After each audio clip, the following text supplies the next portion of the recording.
Welcome back to the urban farmyard where this city girl goes country.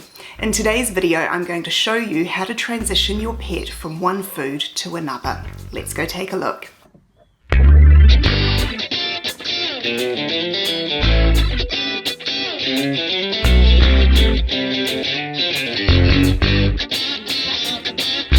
At some point in your pet's life, you are very likely to want to switch them from one food to another. And one of the times where that's most common is shortly after bringing them home.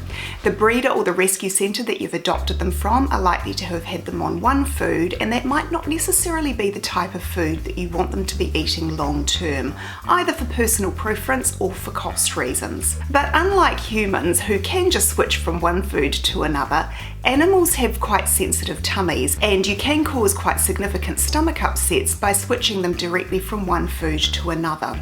This is particularly the case in young animals. They're a lot like babies. Each time you introduce a new form of food, you will likely go through a few days where you've got an upset tummy as their little systems learn to adjust to the new food. But there are a few ways to avoid this.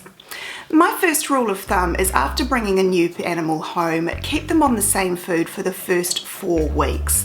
Going into a new home is a really stressful time for a little one. They've often just left their mum or their litter mates, and they're coping with being in a completely new environment among a new group of humans. So what I prefer to do is keep them on a familiar food, so there's just one thing which is completely familiar while they're going through that period of transition. After the first 4 weeks, you can then look at switching their food out to a food that you would prefer they be on over the longer term.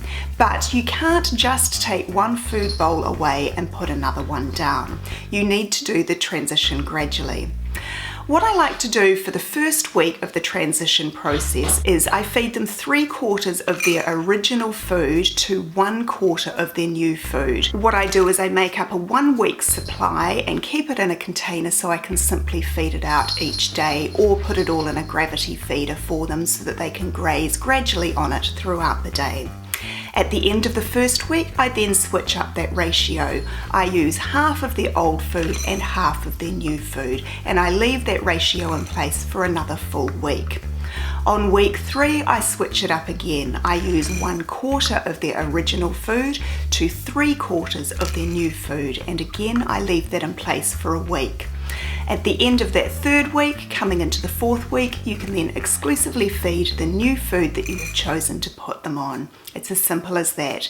By transitioning them gradually, it gives their tummies an opportunity to adjust without the shock of having a sudden introduction of one food and the sudden removal of their original food. I hope today has been helpful, and I will see you back here tomorrow.